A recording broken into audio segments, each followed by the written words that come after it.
Tukai peha whawhitai mo whamalola ki o tua. Koe ngā koe ne ki tau yo whakatik tau tolu. O whaka mai ki tau tolu ki e whaka o singa o tau. Mahuinga koe ni o hafta fitu. Pea koe ke resipe pa mo e ofa e o tua o tau whawhitai mo whamalo ki ai. Ki ane kei tuku taimi mai ka tik tau tolu. Whamalola he koe ngai whainga maria ko tua pe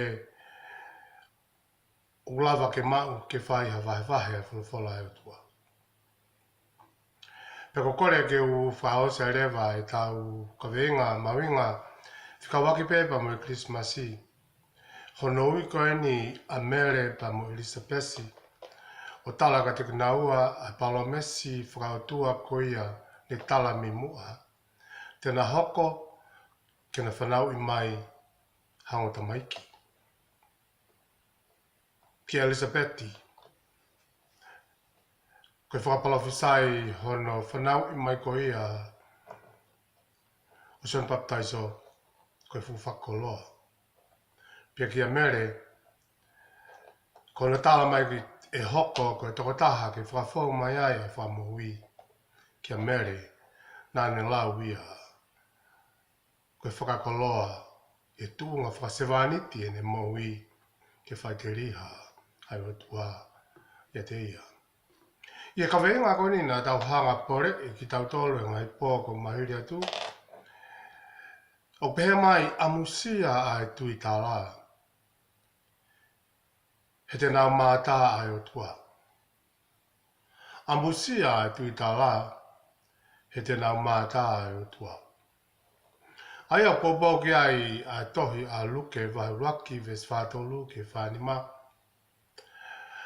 O pehe mai ha o whina ka kokoe i he kau whiwhine ko toa pe. O whina ka koe fua o manawa. Pea ane whia ke mea mai kia te au ai whae a hoku eiki. He wakai i heonga mai ho whetapa ki o te ringa. Pea na ai haka ilang tau ai tama i hoku manawa. Pea manu ia ka koe ia nei tui tā la. Koe uhi e whakamooni a ngai mea nei whakahape me eiki kia te ia. Mahuinga a pito a rea tui tā la. O ko ngā ua ki peia hei whulawhulako i tui pi ki tai. Ia lawe a sione koe hinga peia ne hoka mai a kalaisi ke mamani koe ni. Rui ngā peko ki nau tolko tape tui pi ki tai kia te ia te nau mau e moui. O tala mai heni e luke i e vesi ko ia hono wha o pehe mai o ko monu ia ka ko ia o tui tala. He koe whakamonu o tui tala. Koe uhi e whakamooni kia te ia e o tua ngai mea o kuke misteri ngai mea o koe fufu. Me tau mohui. Ka paurewa o ke whemau ke te mahino i ange a ngahi misteri ko i aulangi. Ke te mahino i ange ai whina ngalo e o tua. Ke te mahino i ange uhinga o whakatupu. O ke kai peke te ia whaunga ia. Ka koe tau tui tala mo tau talango fua ki e tutuuni ai o tua. Ia pāko ni te tau hokata i vesi o no whātaha, ai ako pehe mai, pea nā e hopo hopo ai tamā i hono manawa. Pea nā e whakawhanu a Elisabeti i he lau Maria Mauna ni.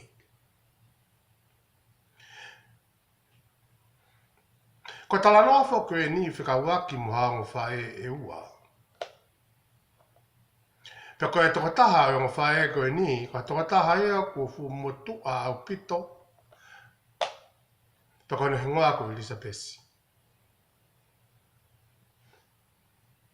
Pea koe tokotaha koe ia e taha, koe tokotaha ea koe tau isi au pito koe no hingoa ko Mary.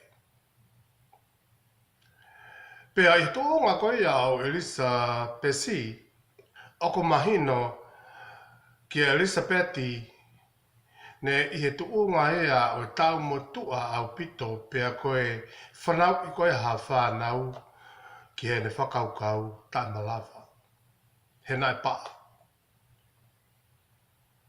Kia me reo hangai pea ko ne lawe a mere I he whakahoko mai he angelo koe tāpo te eke ke ne ilo ha tangata.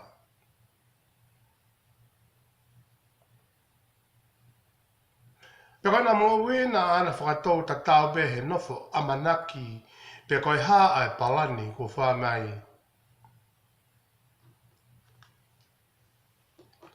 Ki hona manawa.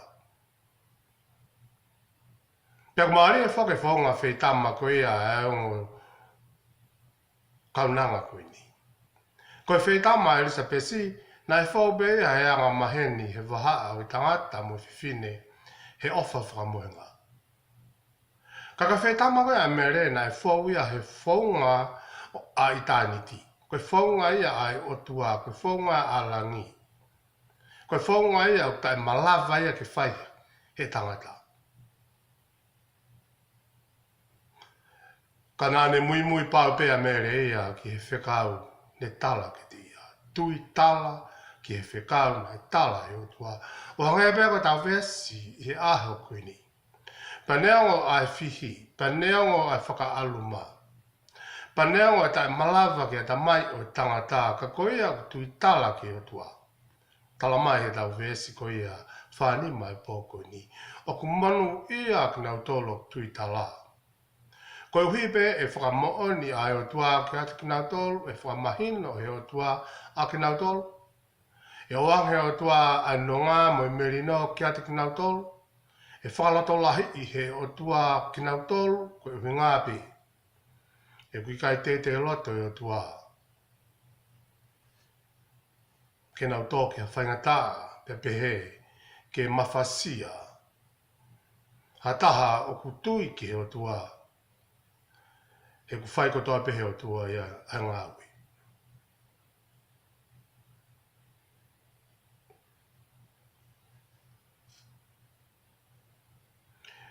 Penao o kotoa ai ongo whekau ne tala ki hongo whae koe ni.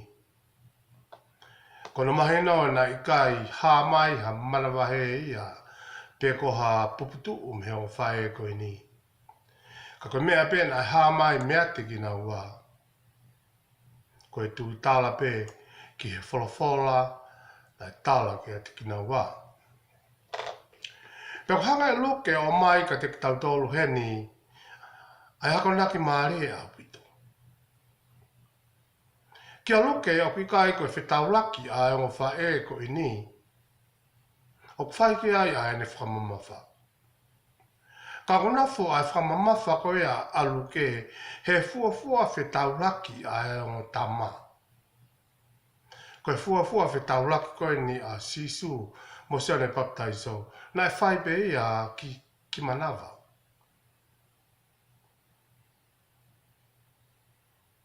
Pakana mani koe tāpua ki a o whetauraki a ngā tamaiki koe ni.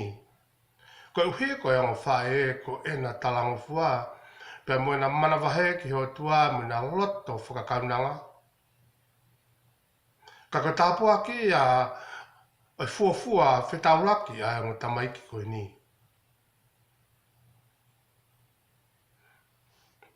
Koe ngā pe, koe tamana I he manawa koe a meri. Peka tanga e tāpo o ko eni ko mere ko no hingoa ko sisu. Peka tama a tokataha ko eni ko Elisabeti. Tokataha ene fumotu a pea paa ko no hingoa ko sione. Peka kai mo hato e tāpo aki a e mau ka ko iai pa mo tataki a e ngofa e ko eni. He launga ari e maa oni o whakatatau ki he whekau ai o tamaiki. He ko taim o tataki a ki tau tolu he lau maari e maano ni, pia koe fua mo e ola ko ia no tataki ki tau tolu. E a mai ia ulungaanga whakasivaniti, ulungaanga whakakaunanga, ulungaanga whakatoki lalo, ulungaanga o e loto ke ngā wei. pe mo fuaki ka kato ki he o tua ai mo ui. Pakata hae whiwhia anga ai onga wha e ko i ni, ka koe mao ko ia ai onga onga lerei. Koe onga onga lerei o e mo ui. He koe whiwhia anga ai onga wha e ko i ni koe uhi ko iai tonu a sisu. Pe ko sisu koe melino anga ia, mo i whiwhia anga ho tau ngahi loto whare. I ngahi aho whakakoloa ko i ni. I he Christmasi, i he whakastau, kai pehe ko siso i he whamiri. Ko e toki whamiri whiwhia ia. Kia Elisabeti, nāne ilo ko hai ia o i he manawa o mere. Pena ilo bau pe e Elisabetia ko hai a toko taha ko ia i hono manawa. Ka pehe whoki mo e whatongia ai o tamaiki ko i ni. Ne osi whakahaa pe a kia te kinaua. Kia Elisabeti, ke whatongia pe o si o ne. Ko i teu e whakamelamelo ke sisu.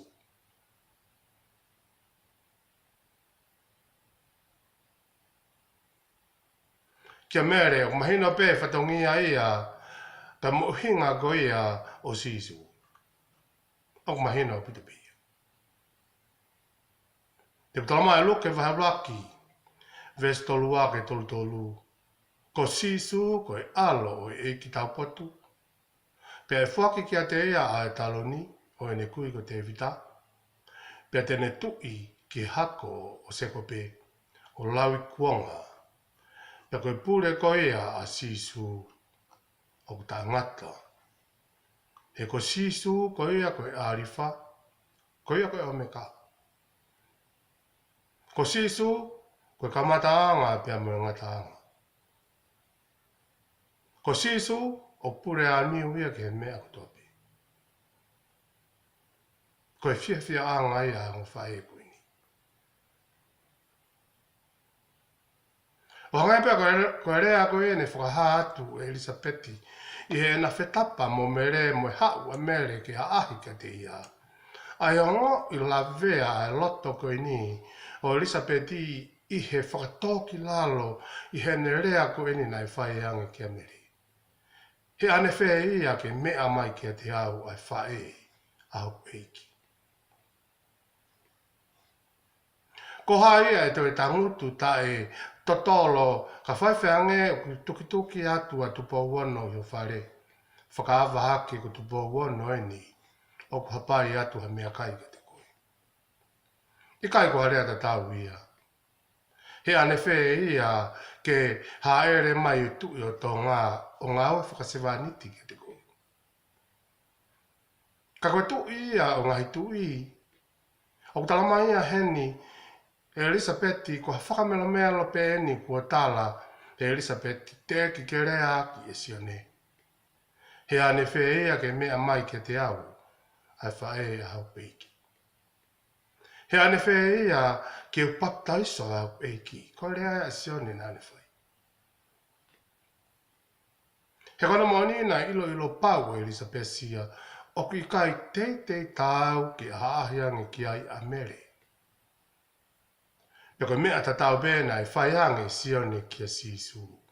E ne ongo i tau hunu sino moloto ke vete a no a hunu su. Pako i tau tolu heni, ai mahuinga koe ni, o i wike mahuinga koe ni, o tau whakaos osi atu ki ai.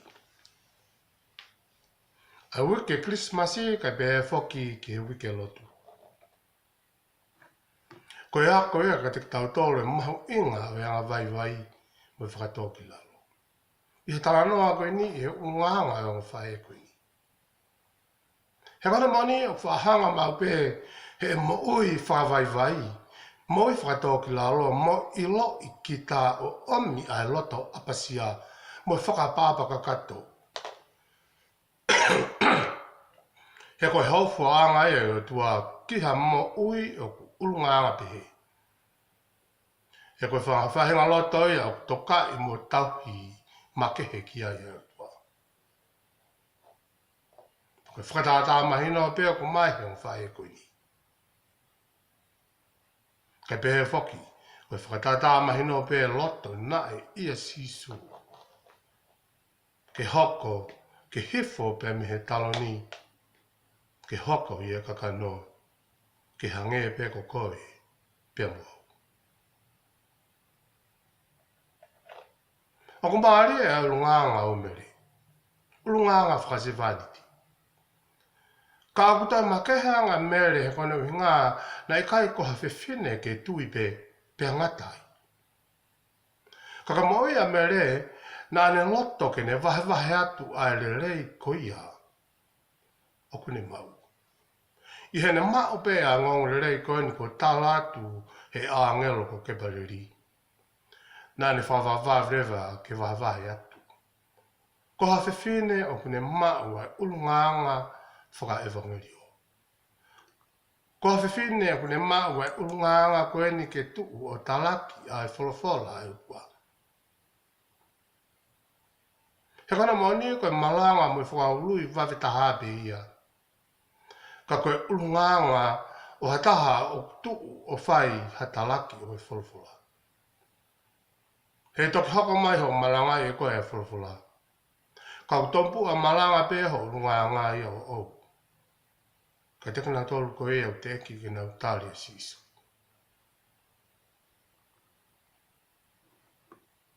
Ka mahena ki a mere, ka whekawa e angelo ke ne hoko ko e whae ki a sisu.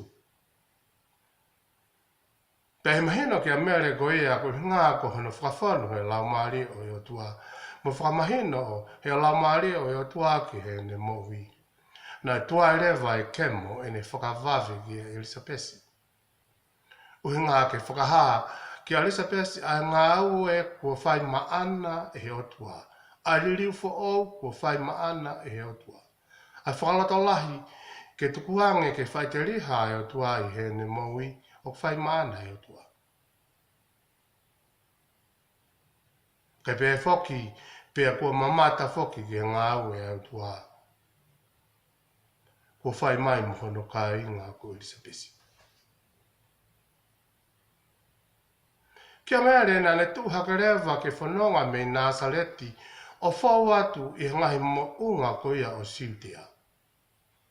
Pia ki he kolo ko ena nofo ai a sākala ia pe mo Elisabesi. Pakona moni o kai ko whanonga whai ngofua eni. Ki haki I whewhine ke ne whanonga ia I ai whaha a koini. Ka kona moni ne whakamalu pe la mari o I o tua. Uhinga peka kakai o nau tuku lolo mo tuku ke ngā ue whakakaunanga mo whakatamai o eki whakasivaniti ki o tua. Kua pāwai peka toka ngai makehe e o tua. Kia mele na ikai ko uhinga e ne whakawawawhi ki Elisabesi ke hoko ke na kokai mo lau iai hataha. Ikai ka uhinga e ne whakawawawhi ko ia ki Elisabesi ke tala ai ongongere ko whai mai e o tua. Pea mo ririu mo ui ai o tua kai pehe whoki. Mo ngāwe aki he o tua. Ue tambua ke ne moui. Peke mea ne ka ki hanga he mama o ia o whitu. Pea pehe whoki mo whai ngataa o whanonga. Whanonga ki Siutea, koe whanonga eni me I he ahe tolu ki peke taha. Koe kaka mātu ngai ka lava ke ta ofi iai. Hono loto me he ne fie whakaha I mo wahe atu ai good news koe ni ki Elisabeti. Ai ne fu fie fia ke hoko. Hono manawa koe kakato anga ia o whakapalo mesi ke mamani koe ni. Pia ke mere na ane whakaamu koe ngongo rei koe ni. O kune taimeri ai ke lava ke tala ki a tahape e hunga maari ki ai. O ki ai tau rea tonga, o kune whawhamatalai mai a whakaukau koe ni. O lava ke mawhana makehe ange pe hanga au e whakataha hakakai o kunau ka. Lunganga tatau o kunau fulufulu taha. He koe whia vahe koe ni amere. Nāne whia vahe ki ha kaunanga au na loto tatau pe. Koe kaunanga pe ki naua ki o tua. Pake whaitariha pe o tua. E na mowi. Taimlahi o tau wha veke he taimlahi ke whakahaha ngāwere rei ko whai mai he o tua. Ke ate ki tau tolu. Ka kona bango ko kakai o te whinga ke whai at ki ai mai veke ke whai ki ai. Ai te vahe ai ngongre rei ko ia mo rei ai o tua. O kunau na tula kehe ki nau tolu. O kunau fulufulu kehe ki nau tolu. Paka mea pe o tau whama o mea i. Ko e tau whakamomoko. Ko e whakalotu si. O whai maka te tau tolu. Pea kaka tala mai e whalawhala ai a mea ne tala noa ki ai a mea re pea mo Elizabeth. Kaka pao pe nai alu a mea re o whamatala ki Elizabeth. A mea ne tala kia te ia e angelo. He kona moni ko mere pa mo Elizabeth o kuna ka inga. Ai a koe hoka mai ai whakamelamelo mo eiki misa ia nei whakafou mai ia i haongo whawhine nāna ka inga pi. Pia koe ongo ka inga koe ni o hoka mai ai a sione pa mo sisu. Koe ongo ka inga ia te nauririu a mamani. Hena e mawhana pe he a whetapa ai ongo whiwhine. Wenga pe koe na ongo mau. Anga talane whakafou mai pe ia he tala whekau ta taupe. Koe angelo ta taupe. Pia koe kai ko hana whanau o tala noa.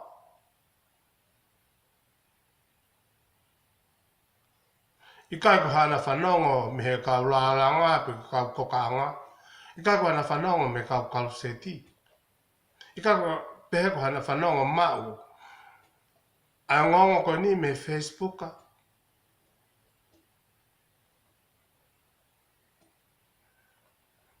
He koe news o ko mai he ngai wheitu pe he. Kona mo ni koe whai vai kona pe. Pea moe palparema. Kaka whetapa koe ni a eongo whiwhine koe ni a mere mo Elizabeth.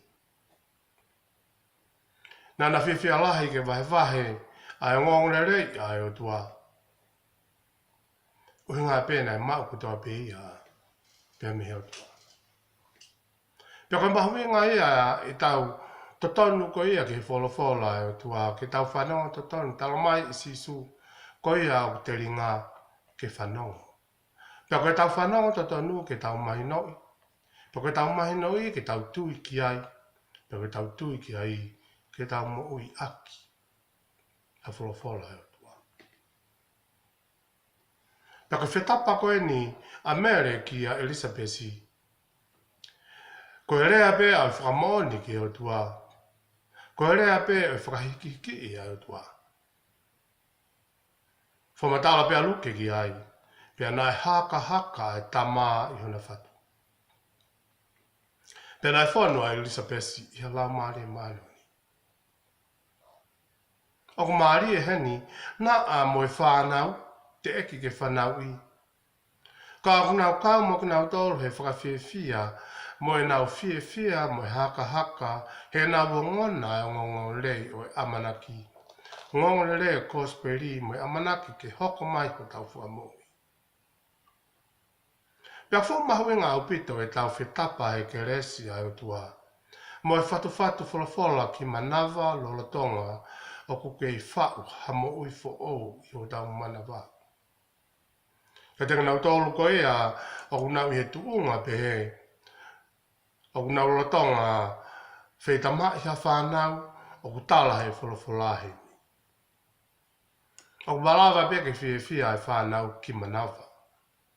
e taimi o tau rea aki o tua, e taimi o tau hanga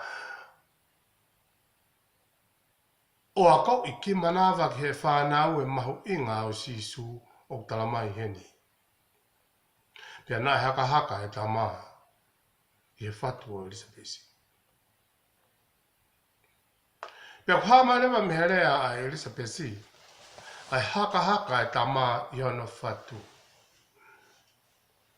Ai malawa ke whengawe ake whuatutu ai o tua ke whai ho tau whakahawhi. Tau mōni pē, o tau ke kamata pē, me manawa hano talaki a o ngongre rei ke whanau.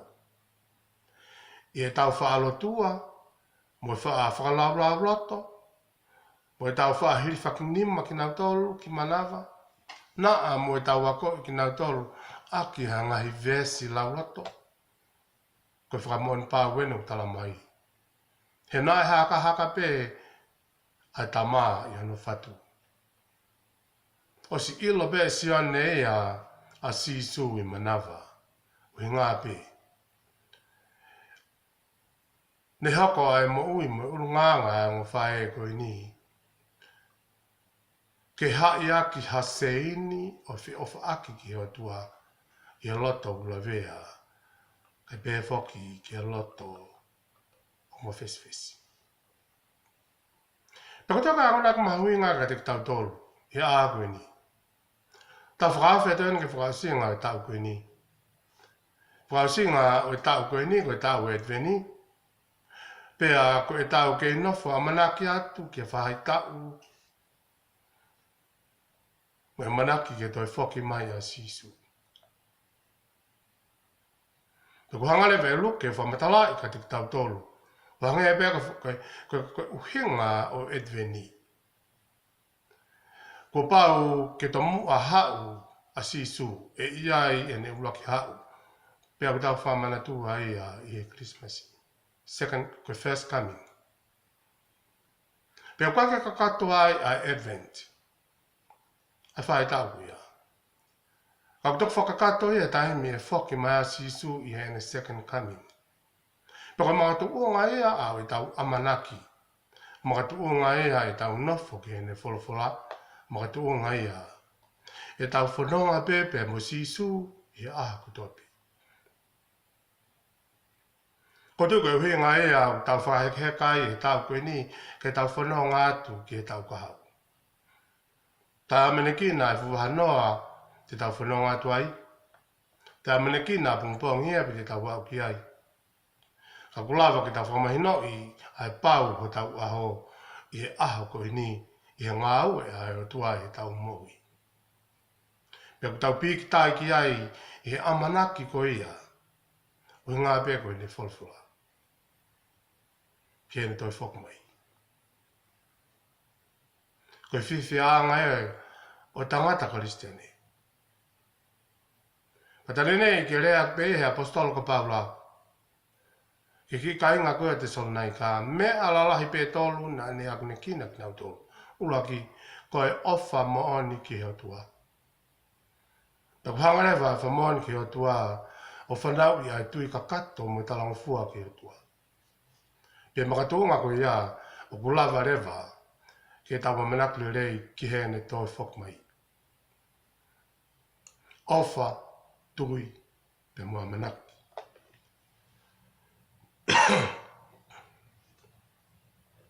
Ke whakaamu ia o tua.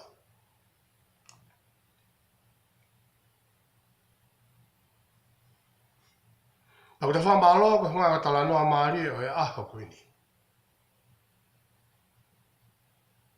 Whahoko maa sisu i Christmasi ke aloi. Koe hunga pe koe ne whakaamu ke whakakato ai whinangalo e tua ke maamani ko ia. Kako te wake mai ai ne toi whok mai. Ai a tene hoko mai i hafo i taimi ma wheitu upau. Pea utau whakaukau atu ke bebe masiva a sisu i aiankai o manu. Kua stepu ia ki tau pik tai ki ai ke uhinga o e aloi.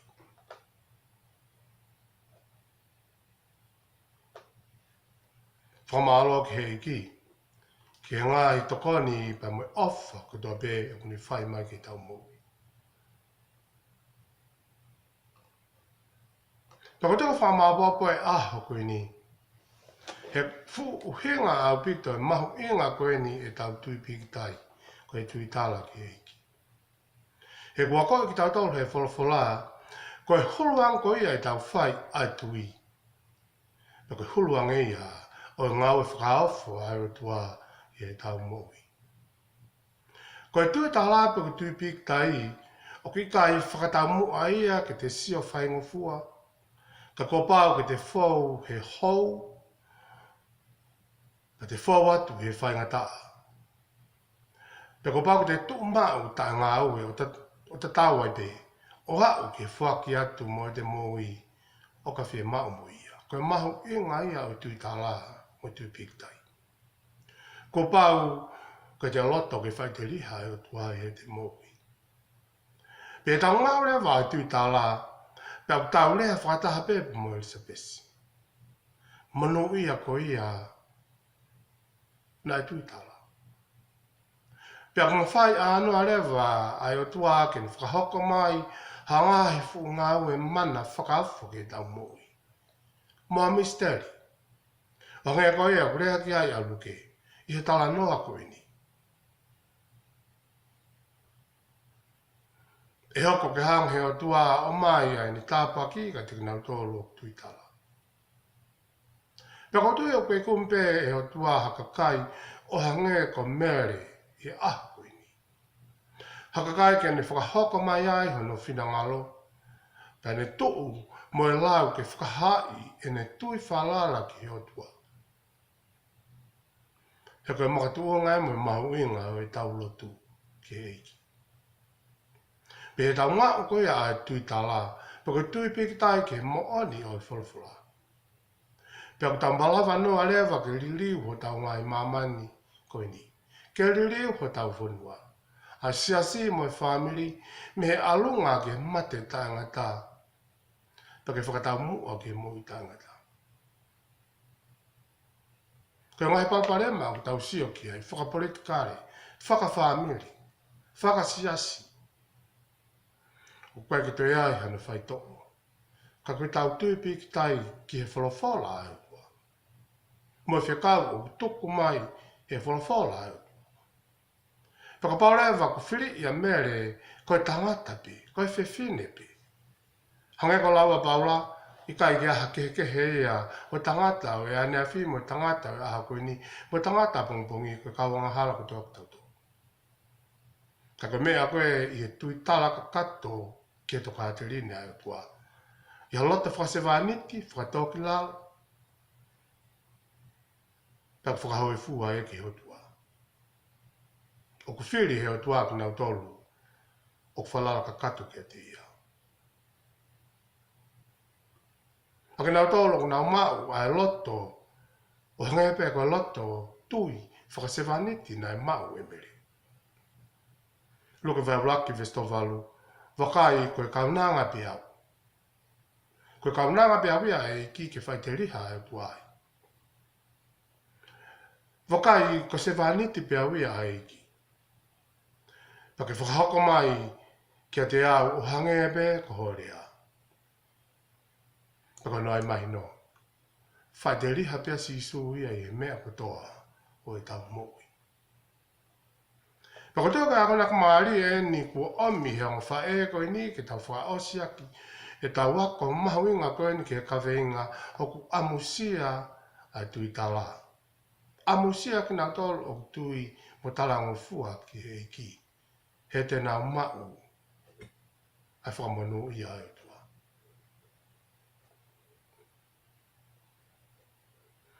Pe ke ongo whae koe ni nā ana tui whaka au furi ki he wholawhola ai tua. Nā ana tui whaka au furi ki he talange. Pea mo whekau neango ai tu ni. Pea neango ai ngai whakangata o e mamani koe ni ai paa ki a Elisabeti. Mo ke ino whtāpō pea mere te eki kene ilo hai tangata. Ka hona maoni na whakato ma o hona tāpa ki. Ui ngā pia koe na tui tala ki he tu uni pia mo e wholofola e utua. Pia ka la mare ta tau e beia, tene tataki mo whamawhana i ki tau tolu e whai tau. O e nofo a manaki atu ke toi whoki mai a Sisu Klaisi. Ko la mare ta tau beia na whamawhana i a mere pia mo Elisabesi. Whalot lahi ki na ua ke na mau e lunga whasivaniti. Ko la mare ta tau beia, tene whai hana tataki ki tau tolu i e whanonga ki tau whongu. Pakotoi, koe aha koe ni ko tau whanonga ai a ahi tāpua ki a mere ki a Elisabesi. Pea ki honga tamaiki koe ni, a Sisu pe mosione. Neongo o kuna kei manawa ka koe no moni na whepo tala nuaka pe ki naua, whakahoko pe he la mari. Pea ki a mere koe whae a Sisu, pe ko whea pea wheitu tene fua ki ai a Sisu.